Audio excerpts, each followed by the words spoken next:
नमस्कार फ्रेंड, मैं हूं गणपत सेजू और आप सभी का स्वागत करता हूं आप ही के अपने channel GK with GS sir के अंदर। मित्रों, यदि आप बीएसटीसी और पीटीटी की तैयारी कर रहे हैं और आपके एक उसके अंदर पार्ट बनता है शिक्षण अभिरुचि, टीचिंग एप्टीट्यूड जो है उसका पूरे सिलेबस पर आधारित आपके जो 50 क्वेश्चन आएंगे वो पूरे के पूरे हैं, यहाँ मैं डिस्कशन करूँगा। एक पूरा समग्र टेस्ट है ये टेस्ट देखो, यदि आपने दे दिया है तो आपके, मैं गारंटी के साथ में कहता हूं कि आधे से ज़्यादा जो क्वेश्चन है ना वो इसके अंदर से ही आएंगे और आपको ये पता भी लग जाएगा कि आपके जो टीचिंग एप्टीट्यूड है उनमें आपकी कितनी जानकारी है। पूरा जो सिलेबस है उनके सभी टॉपिक से आपके क्वेश्चन है इसके अंदर लिए गए हैं, तो वीडियो को लास्ट तक ज़रूर देखना यदि आप अच्छे मार्क लेना चाहते हैं। केवल जीके से आप अपना जो रैंक है वो निश्चित नहीं कर पाओगे, उसके अंदर ये जो शिक्षण अभिरुचि है, हिंदी है, ये भी होना बहुत ज़रूरी है। तो आज का जो वीडियो है केवल आपको ही समर्पित है और इसमें आप सभी है ज़्यादा से ज़्यादा प्यार दिखाना, मतलब वीडियो को लाइक करके शेयर जरूर कर देना अपने दोस्तों के साथ। बहुत मेहनत लगती है, पूरा सिलेबस कवर करते हुए ये वीडियो आपके लिए लेके आया हूँ। तो चलो वीडियो को करता हूँ मैं स्टार्ट। अच्छा अध्यापन किसका परिणाम होता है? अच्छा जो अध्यापन है ये परिणाम किसका होता है ये आपको बताना। अध्यापन ट्रेनिंग का, अनुभव का, विषय वस्तु पर अधिकार और अच्छा संप्रेषण का, या बच्चों में मित्रतापूर्ण व्यवहार का। तो यहाँ पर जो अच्छा अध्यापन जो होता है वो किसका परिणाम होता है? तो ये होता है अच्छा विषय वस्तु पर अधिकार और अच्छा संप्रेषण यदि अध्यापक का है तब है वो अध्यापन है वो कैसा होगा? अच्छा होगा। आप देखो, ये जो शिक्षण अभिरुचि के क्वेश्चन करते हो तो आपके अंदर पॉजिटिव थिंकिंग होना बहुत जरूरी है। पॉजिटिव थिंकिंग लेते हुए यदि क्वेश्चनों को आप करते हो तो आपके क्लियर होगा। प्रशासनिक दृष्टिकोण से कॉलेज का नेता होता है। अब देखो, आपके एक लीडरशिप टॉपिक है और उस लीडरशिप के अंदर से ये लिया गया है नेतृत्व। प्रशासनिक दृष्टिकोण से कॉलेज का जो है नेता कौन होता है? प्रशासनिक दृष्टिकोण से छात्र संघ का अध्यक्ष होता है, शिक्षक संघ का अध्यक्ष होता है, छात्र अनुशासन समिति का अध्यक्ष होता है, या फिर प्राचार्य होता है। तो यहाँ यदि ये प्रशासनिक की बात आए तो जो इसके अंदर गवर्नमेंट का अधिकारी होता है वो ही इसका प्रशासनिक अधिकारी होता है। तो यहाँ आपका राइट आंसर रह जाएगा प्राचार्य। प्राचार्य ही प्रशासनिक दृष्टिकोण से कॉलेज का नेता होता है। दोस्तों, आपने चैनल को सब्सक्राइब नहीं किया तो भैया सब्सक्राइब जरूर कर लेना। इसमें आपका कुछ नहीं जाता है परंतु मुझे मोटिवेट मिलेगा और मैं आपके लिए अच्छे कंटेंट है वो लेके आऊँगा। आप सड़क पर एक सामान्य नागरिक के रूप में जा रहे हैं और आपको कहीं से कुछ शैक्षिक बातें सुनाई पड़ती है तो आप क्या करेंगे? बहुत इंपॉर्टेंट क्वेश्चन है ये। आप कर पाते हो कि नहीं कर पाते हो? देखो, आप अपने काम में व्यस्त हैं इसलिए रुकेंगे नहीं, आप वहाँ रुक कर उन बातों को सुनेंगे। आप वहाँ जाएंगे एवं अपने विचारों को अभिव्यक्त करेंगे। और अगला जो ऑप्शन है वो है कि आप ये जानने का प्रयास करेंगे कि आपको इस कार्यक्रम में आमंत्रित क्यों नहीं किया गया। अब आपके हिसाब से इसमें राइट आंसर क्या हो सकता है ये आपको बताना है। आप अपना कमेंट जरूर कर लें। तो यहाँ देखो, पॉजिटिव थिंकिंग देनी है। आप जा रहे हो और ज्ञान की बात हो रही है तो आप अपने काम में व्यस्त है, ये तो बिल्कुल गलत है। रुकेंगे नहीं, काम में व्यस्त है, काम की चीज़ आपको बता रहे तो आपको सुन लेनी चाहिए। आप वहाँ रुक कर उन बातों को सुनेंगे, आप वहाँ जाएंगे एवं अपने विचारों को अभिव्यक्त करेंगे और आप ये जानने का प्रयास करेंगे कि आपको ये बिल्कुल गलत है, ये दो तो कम्प्लीटली गलत है। अब ये दोनों पर विचार करना आपको, और इसमें भी आपको ध्यान होना चाहिए 3, 2, 1, 0 मार्क्स होते हैं। अब 3 का कौन सा है? तो 3 का है, आप देखो, आप वहाँ रुक कर बातों को सुनेंगे। देखो, बात सुनेंगे क्या है क्या नहीं है, उसके बाद में है आप, तो ये तो आपका 3 नंबर का है और ये आपका 2 का रहेगा। ये आपको पता होना चाहिए भैया कि ये जो आपके क्वेश्चन है ना इसमें टीचिंग एप्टीट्यूड वाले हैं ना, इसी प्रकार से आपको मार्क्स मिलने वाला है। सबसे देखो, द बेस्ट यदि आंसर है तो आपका 3 नंबर है, आपका बेटर आंसर है तो 2 नंबर है, आपका गुड आंसर है तो 1 नंबर है, और नकारात्मक है, निगेटिव के रूप में है, तब आपका 0 मार्क्स आएगा। ग्रीष्म अवकाश में शिक्षक द्वारा दिए गए गृह कार्य का क्या प्रयोजन होता है। देखो, आपके समर वेकेशन हो जो होता है उसके अंदर आपके होमवर्क दिए जाते हैं बच्चों को। तो होमवर्क आप क्यों देते हैं, मतलब आप एक अध्यापक हो, यह ध्यान रखना, आप एक अध्यापक हो और आप अध्यापक के रूप में इन बातों को किस प्रकार से लेते हो, ये आपसे जानना चाह रहा है। पढ़ने की आदत बनी रहे, शिक्षक का कार्य पर कुछ हल्का हो जाए, शिक्षक का कार्य कुछ हल्का हो जाए, छात्र समय नष्ट न करें और बच्चे माता पिता को परेशान ना करें। अब इसमें कौन सा आंसर है, यदि आप सही जानकार समझ पाते हैं तो इसका आंसर बिल्कुल करेक्ट करेंगे। देखो, बच्चे माता पिता को परेशान करते इसलिए कोई होमवर्क नहीं दिया जाता, ये ध्यान रखोगे। छात्र समय नष्ट ना करें, देखो छात्रों को पाबंदी भी शिक्षा के तहत नहीं की जाती है। हालांकि आपको किस प्रकार से आप विद्यालय में पढ़े हो, आपको कैसा किया होगा, वो एक अलग बात है। शिक्षक अपना कार्य, देखो किसी का अपना कार्य हल्का करने के लिए किसी को थोपा नहीं जाता है, तो ये भी बिल्कुल गलत है। गलत बोले तो यहाँ अलग मार्क्स वाला है, और यहाँ जो आंसर है छात्र है वो पढ़ने की आदत है उसके अंदर बनी रहे, इस कारण है यह है गृह कार्य है वो दिए जाते हैं। देखो मित्रों, आप इसको ज़्यादा से ज़्यादा शेयर करोगे ये मैं आपसे आशा रखता हूँ, और मुझे पता है कि आप मेरी आशा को अनुरूप है वो कार्य जरूर करोगे। क्वेश्चन कितने बड़े बड़े होते हैं, शिक्षण अभिरुचि के क्वेश्चन लाना बड़ा टेढ़ी खीर होता है, फिर भी मैं आपके लिए लेके आया हूँ। शिक्षा का स्तर ऊंचा उठाने के लिए निम्नलिखित में से कौन सा उपाय सबसे अधिक प्रभावशाली हो सकता है। शिक्षा का स्तर ऊंचा उठाने के लिए सबसे प्रभावशाली जो उपाय है वो कौन सा है। अच्छी पाठ्य पुस्तकें निर्धारित करना, मूल्यांकन पद्धति में सुधार करना, अच्छे अध्यापकों को नियुक्त करना, या पुस्तकालय में सुधार करना। इसमें राइट आंसर क्या रहेगा, तो इसमें देखो ऊंचा स्तर उठाना है शिक्षा का, और इसके लिए सबसे प्रभावशाली जो होगा, देखो ये बाकी वाले कब लागू होते हैं, जब एक अध्यापक है वो खुद अच्छा होगा, है ना, अच्छे अध्यापक की नियुक्ति होगी तो ही वो मूल्यांकन पद्धति कर पाएगा, तो ही वो अच्छी पाठ्य पुस्तकों का निर्धारण कर पाएगा। निर्धारण कौन करता है, अध्यापक ही तो, अध्यापक प्राथमिकता है यहाँ पर। तो इसमें राइट जो आंसर है 3 नंबर वाला वो आपके ये अच्छे अध्यापकों की नियुक्ति करना है।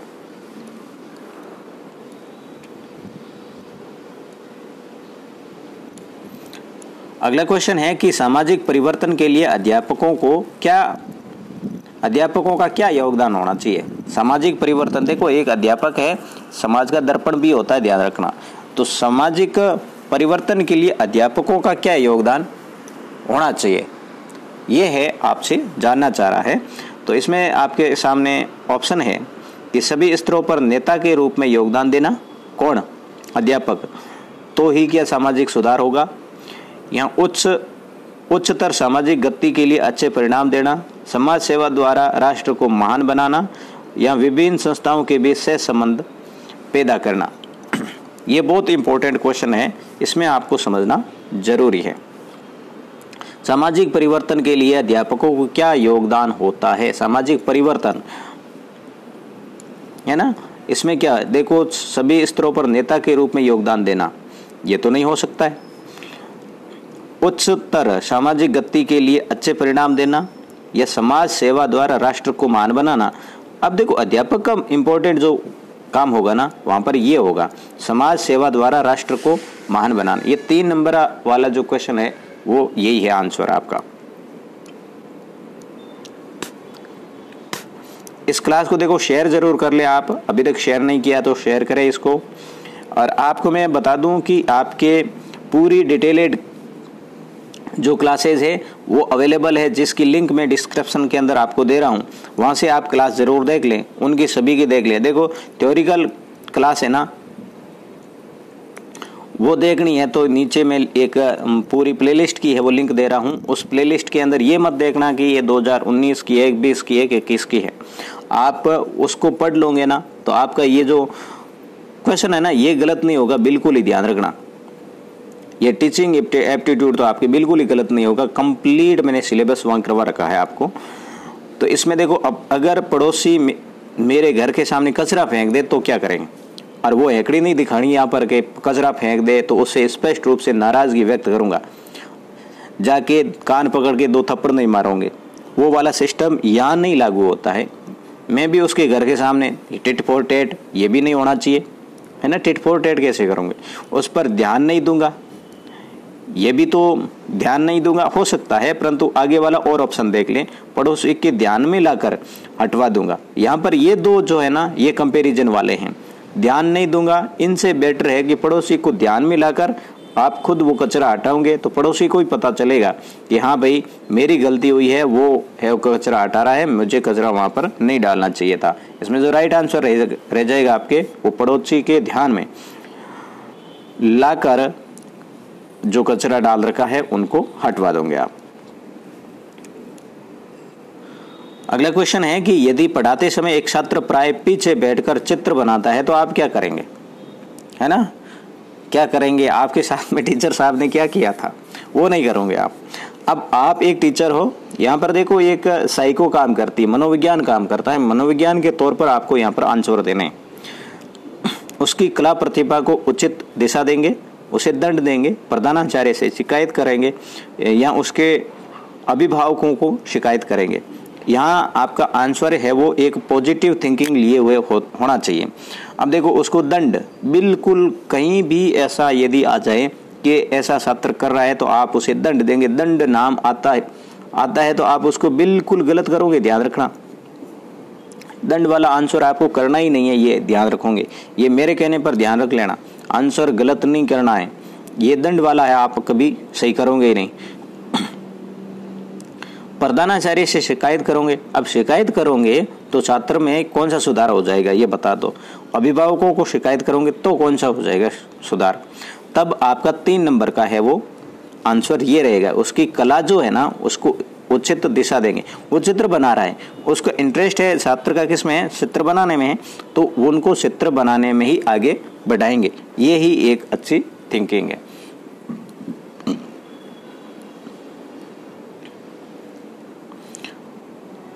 ये क्वेश्चन है थोड़ा बड़ा है। आपके छात्र विद्यालय से भाग जाते हैं, वे जाकर सिनेमा देखते हैं, आपको जब उनकी इस गतिविधि का पता चलता है तो एक परिपक्व व्यक्ति होने के नाते आप क्या करेंगे। अब देखो छात्र है, क्लास में आते ही नहीं है, क्लास में आते आते ही भाग जाते हैं और कहीं सिनेमा टीवी वगैरह देखते हैं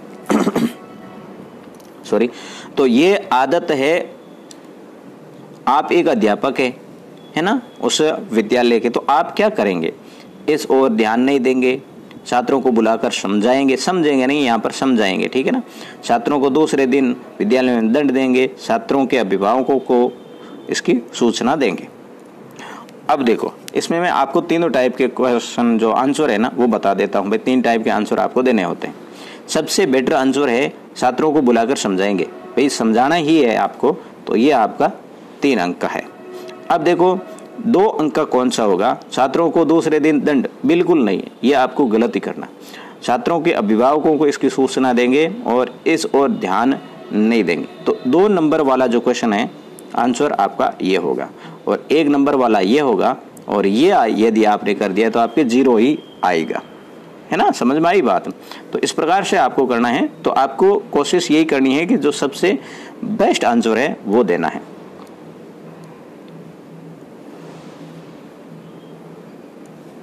व्यवहार में असामान्यता का क्या कारण है, व्यवहार में असामान्यता रहती है, इसका क्या कारण हो सकता है। बार बार के असंतोष से, महत्वाकांक्षा की अपूर्णता से, अधिकारी वर्ग से टकराव से, मनोशारीरिक विकृति से। देखो व्यवहार में असमानता क्यों रहती है, का कारण क्या है, तो बार बार असंतोष है या महत्वाकांक्षा की अपूर्णता है, क्योंकि ये 2 तो आपके हो गए नहीं। बार बार के असंतोष, महत्वाकांक्षा की अपूर्णता, अधिकारी वर्ग से टकराव या मनो शारीरिक विकृति, तो यहाँ पर है महत्वाकांक्षा की जो अपूर्णता है, इस वजह से यह होता है। अधिगम प्रक्रिया में किसकी भूमिका सर्वोपरि है, अधिगम जो प्रक्रिया है इसमें भूमिका किसकी सर्वोपरि होती है। यहाँ अधिगम की बात की जा रही है, अधिगम क्या है आगे क्वेश्चन है उसमें समझाएंगे आपको। शिक्षण विधि की, छात्रों के ज्ञान की, शिक्षण की या शिक्षण सामग्री की। तो यहाँ पर जो राइट आंसर है, सबसे महत्वपूर्ण प्रक्रिया जो है अधिगम की, बोले तो लर्निंग की।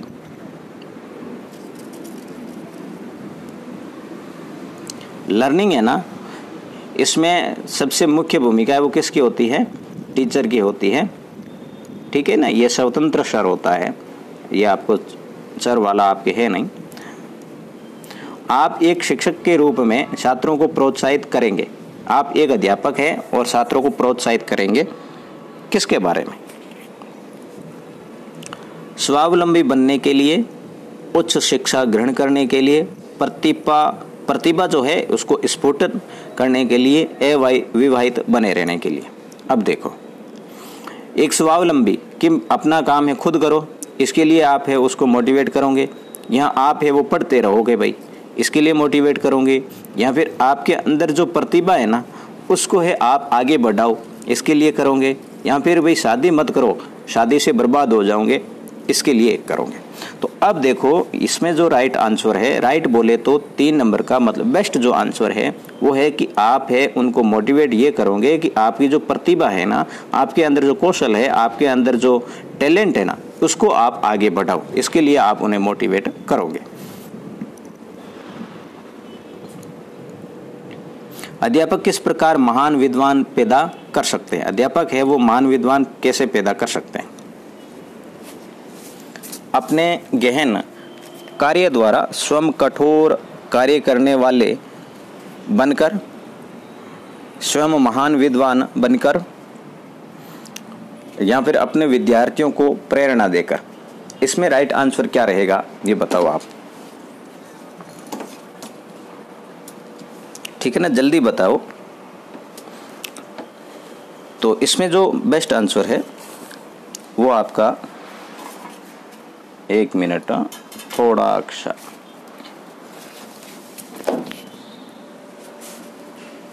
हाँ, तो अपने गहन कार्य द्वारा या स्वयं कठोर कार्य करने के लिए स्वयं महान विद्वान बनकर अपने विद्यार्थियों को प्रेरणा देकर। तो इसमें जो राइट आंसर रहेगा वो रहेगा आपके ये अपने विद्यार्थियों को प्रेरणा देकर।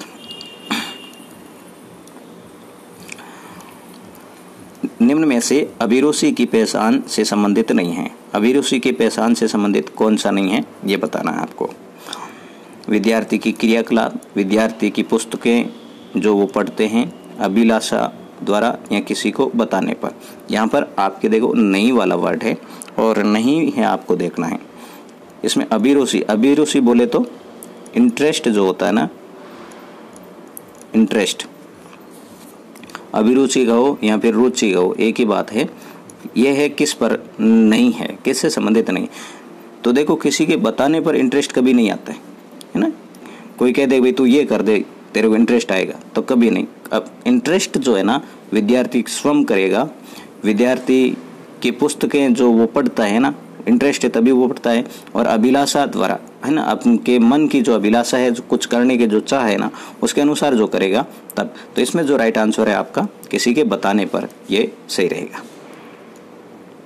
प्रजातंत्र में क्या है भाई? सबको समान अवसर मिलना चाहिए, केवल योग्य व्यक्तियों को ही अवसर मिलना चाहिए।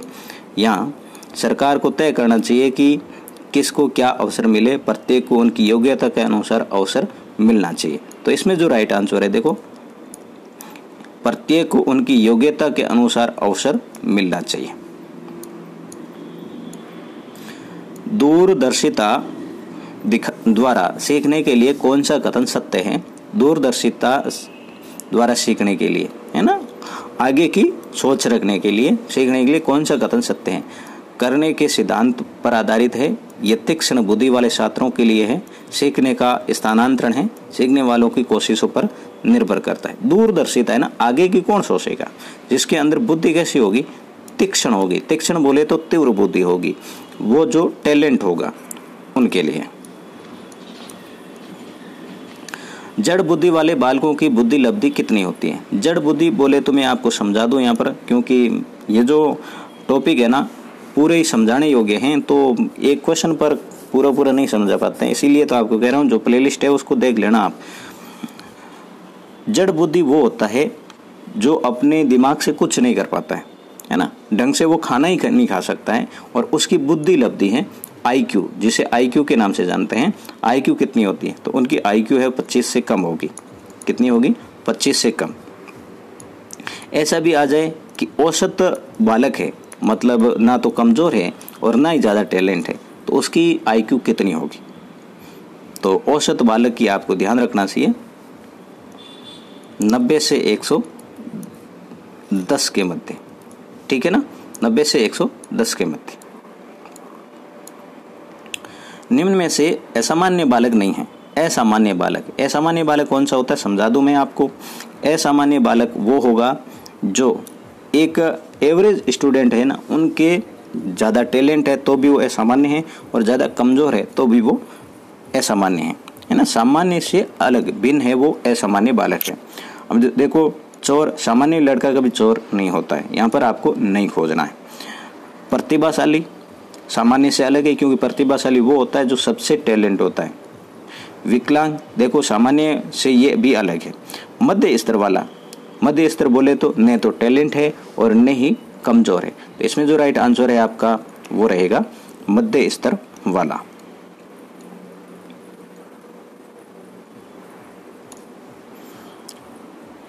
अच्छे मानव संबंध बनाने का सबसे अच्छा तरीका है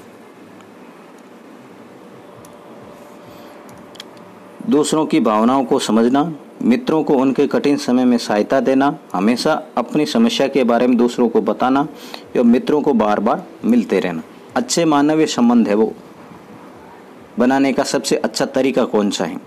देखो, फ्रेंडशिप है, सबसे अच्छी कौन सी रहेगी, ये साधारण भाषा में कहें तो दूसरों की भावनाओं को समझना, मित्रों को उनके कठिन समय में सहायता देना, हमेशा अपनी समस्याओं के बारे में दूसरों को बताते ही रहना कि मेरे तो ये हो गया यार, वो हो गया यार, बताते ही रहना, और मित्रों से बार बार मिलते रहना। अब देखो, यहाँ पर अच्छा संबंध कब होगा, जब मित्रों की कठिन समय में सहायता जो करेगा ना, वही तो अच्छा संबंध है। ऐसा तो है नहीं कि उनके पास पैसे हैं तो अपन जाके बैठ गए, भाई पार्टी तो बनती है, जब उनके पास कुछ है ही नहीं, जरूरत है उनको, तो अपन उनके पास में जाते ही नहीं हैं, तो वो एक अलग चीज़ है। तो यहाँ जो राइट आंसर है वो आपका है मित्रों को उनके कठिन समय में सहायता करना।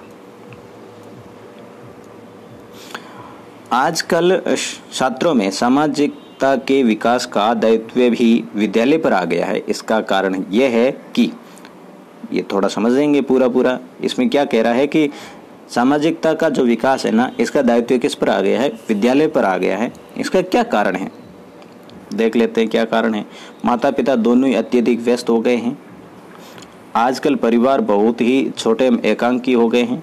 आजकल व्यक्तियों में उसकी एकांकी रहने की प्रवृत्ति हो गई है। छात्रों की सामाजिकता विकास की प्रवृत्ति परिवर्तित हो गई है।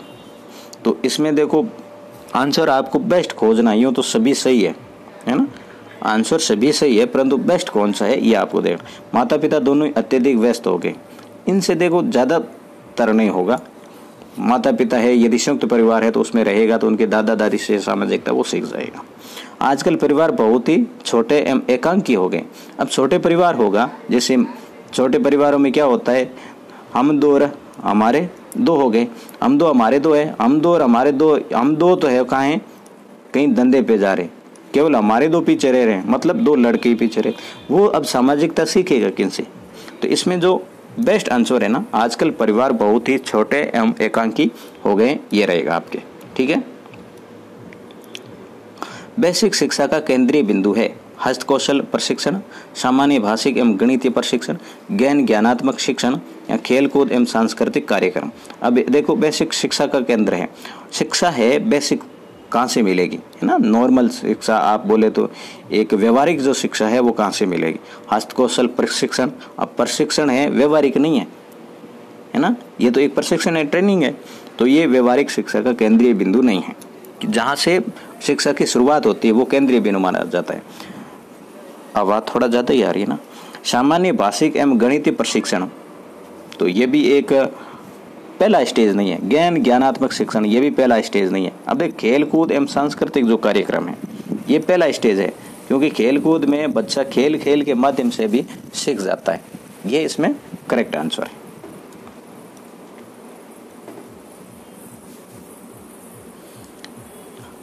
ये है कि आप अपने विद्यालय का परीक्षा परिणाम उत्तम रखने के लिए कौन सी युक्ति अपनाएंगे। आप टीचर हैं, परीक्षा परिणाम है उत्तम रखना है, तो आप कौन सी युक्ति अपनाएंगे, कौन सा काम करेंगे, तरीका अपनाएंगे। लग्न एवं मेहनत से शिक्षण कार्य करेंगे, प्रधानाचार्य से तत्काल ठोस कदम उठाने की पेशकश करेंगे, विद्यालय की तस्वीर निकालने के लिए अन्य लघु युक्तियां अपनाएंगे, यहाँ मूकदर्शी रहकर अपना कार्य करते रहेंगे। अब देखो, आपको एक अच्छा परिणाम करना है, तो अच्छा परिणाम के लिए लग्न एवं मेहनत से शिक्षण कार्य करेंगे, जिनसे परिणाम है अपने आप। देखो, प्रधानाचार्य से बताने से कुछ नहीं होगा, लग्न आपको करना है, काम आपको करना है, विद्यालय की तस्वीर निकाल के अन्य लघु युक्ति अपनाएंगे, ये हो सकता है, परंतु 2 नंबर के लिए। नर्सरी स्कूल के संदर्भ में जो सबसे उपयुक्त तर्क दिया जाता है वह नर्सरी बोले तो प्राथमिक से पूर्व प्राथमिक कह सकते हैं आप। ये बालक को संरक्षण प्रदान करते हैं, ये बालकों के स्वास्थ्य की देखभाल करते हैं, ये बालकों के चतुर्मुखी विकास की व्यवस्था करते हैं, और या फिर ये बालकों को विद्यालय में प्रवेश हेतु प्रोत्साहित करते हैं। अब देखो, नर्सरी बोले तो कक्षा पहले हैं, उनसे पहले LKG UKG, ये वाली जो कक्षा है ये क्या करती है, बालकों को संरक्षण। अब संरक्षण तो घर में ही मिल जाता है, वहाँ क्यों भेजेंगे। बालकों के स्वास्थ्य की देखभाल, जरूरी नहीं है वहाँ कोई हॉस्पिटल नहीं है कि वहाँ भेजा जाए। ये एक बालकों के चतुर्मुखी विकास बोले तो शारीरिक, मानसिक, है ना, भावना का सारा विकास करे, ये हो सकता है। परंतु सबसे बेस्ट है ना, यहाँ पर आप जो आंसर चाह रहा है वो ये है, ये बालकों को विद्यालय में प्रवेश हेतु प्रोत्साहित करते हैं, है ना। पहले ही स्टेज है, बालकों को प्रोत्साहित करेंगे, फिर है वो बालक के विद्यालय से लगाव रखेगा। एक अध्यापक को किस प्रकार के विद्यार्थी पसंद होते हैं? जो उसकी प्रशंसा करे, जो चुपचाप उसकी बातें सुनते रहे, जो वाद विवाद करे और प्रश्न करे, जो हमेशा उसकी आज्ञा माने। अब देखो, मान लो कि आप अध्यापक और आपको सबसे अच्छा विद्यार्थी कौन सा लगेगा, आप आंसर करिएगा। 24 लिखिए, इसका जरूर आंसर करिए। 24 लिखने के बाद में आंसर आगे लिख दें, आप यहाँ पर टाइप करो, ठीक है। अब देखो, एक अध्यापक को किस प्रकार के विद्यार्थी पसंद होते हैं? जो उनकी प्रशंसा करें, हो सकता है जो चुपचाप उनकी बातें सुनते रहे, परंतु बेस्ट आंसर देना यहाँ पर, जो वाद विवाद करे और प्रश्न करें। विद्यार्थी तो वही है जो उनको बताए, वो उस पर वाद विवाद करे। वाद विवाद बोले झगड़ा नहीं, है ना, पक्ष विपक्ष का अपना मत रखें और उस टॉपिक के बारे में वो प्रश्न पूछे, तो ही वो विद्यार्थी है, वो अच्छा विद्यार्थी माना जाएगा, ठीक है ना। इसमें राइट आंसर आपके ये है। आपने कौन सा किया है? नेता होना चाहिए। नेता है ना, नेता समझते होंगे ना, लीडर, वोट मांगने के लिए खूब आते होंगे आपके। नेता होना चाहिए अंतर्मुखी, बहिर्मुखी, उभयमुखी या द्वंद्वमुखी। अंतर्मुखी वो होता है जो केवल आंतरिक बोले तो ज़्यादा बोलता नहीं है, टैलेंट खूब होता है, उसमें ज्ञान खूब होता है, परंतु फालतू की बातें नहीं करेगा। बहिर्मुखी वो होता है जो है फेकोलॉजी, फेकोलॉजी आप अपने भाषा में कहते हैं ना, राजस्थान में रहते हो तो सभी को पता हो जाए फेकोलॉजी का।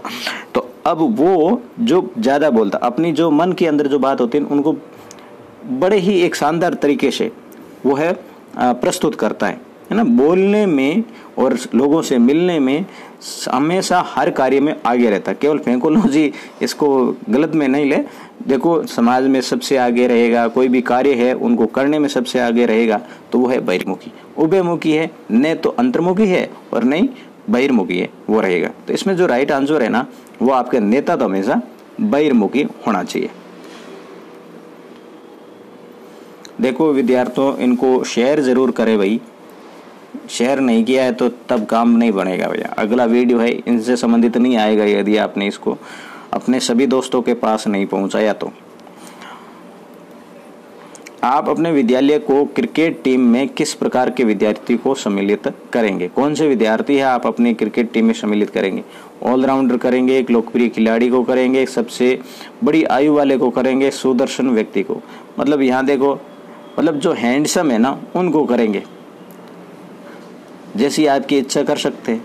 सबसे बड़ी आयु वाला है ना, बूढ़ा व्यक्ति है ना भाई, उसको कि ये बड़ा है तो इसको वरीयता दें, ऐसा कर सकते हैं। कि लोकप्रिय खिलाड़ी है, मतलब उनको सब लोग जानते हैं इसलिए करते हो।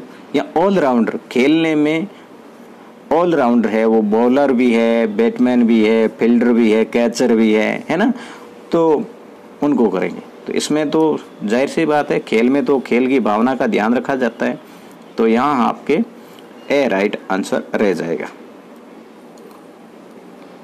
क्वेश्चन नंबर 27, कक्षीय संप्रेषण को उद्देश्यपूर्ण बनाने हेतु, संप्रेषण का अर्थ होता है आपसी वार्तालाप, उसको उद्देश्यपूर्ण बनाने हेतु विद्यार्थियों को विचार व्यक्त करने का अवसर देना चाहिए, विद्यार्थियों को विचार व्यक्त करने का अवसर नहीं देना चाहिए, विषय वस्तु को क्रमबद्ध रूप से प्रस्तुत करना चाहिए, कक्षा में भौतिक व्यवस्था सुचारू होनी चाहिए।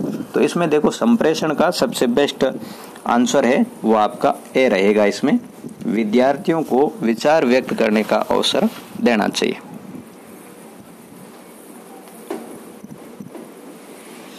अब 28 नंबर क्वेश्चन है, अंत्य व्यक्तिक संप्रेषण के प्रमुख होते हैं। व्यक्ति का व्यक्ति से संप्रेषण, लघु व्यक्ति का व्यक्ति से संप्रेषण, उपयुक्त में से कोई नहीं या उपयुक्त दोनों।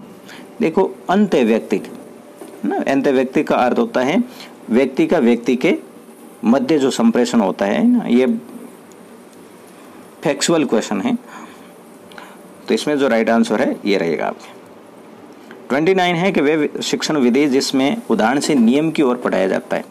वेरी वेरी इंपॉर्टेंट है, ध्यान रखना, वेरी वेरी इंपॉर्टेंट कह रहा हूं मैं। उदाहरण से नियम की ओर और एक होती है नियम से उदाहरण की ओर। उदाहरण से नियम की ओर है वो है आपकी आगमन, और निगमन है नियम से उदाहरण की ओर। नियम से उदाहरण की ओर है वो है आपकी निगमन, और उदाहरण से नियम की ओर है वो है आपकी आगमन। इनको दोनों को याद रखोगे। विश्लेषण और संश्लेषण तो आप वीडियो वो देखेंगे समझ लोगे। अधिगम का अर्थ है, अधिगम का अर्थ क्या होता है, तो मैंने पहले कह दिया था आपको, बीच में एक क्वेश्चन में बताया था। अधिगम का अर्थ होता है लर्निंग, है ना। आपके शिक्षण अभिरुचि की जो लैंग्वेज है उसमें लर्निंग अधिगम कहते हैं, परंतु देखो सीखना होता है, सिखाना होता है, तो इसमें ध्यान रखना लर्निंग का अर्थ होता है सीखना, है ना। सीखना ही लर्निंग है, अधिगम है। तो ये थे देखो कंप्लीट सिलेबस पर आधारित। पीडीएफ प्राप्त करना चाहते हैं तो आप मेरा टेलीग्राम चैनल है वो ज्वाइन कर सकते हैं। ऐप भी अपना बन गया है, पूरा फ्री कोर्स अवेलेबल करवाने के लिए, परंतु उसमें थोड़ा काम बाकी है, तो प्रोसेस में है आपके। तो जैसे ही बनेगा तो आपके बीच में फ्री कोर्स लेके हम आ जाएंगे। तो ये इस वीडियो को देखो सभी दोस्तों के साथ में शेयर जरूर करना। मिलेंगे नेक्स्ट वीडियो में, तब तक के लिए जय हिंद, वंदे मातरम। ध्यान रखना 9 बजे हमेशा आपके साथ में रूबरू होते रहते हैं, 9 बजे जरूर मिलिएगा।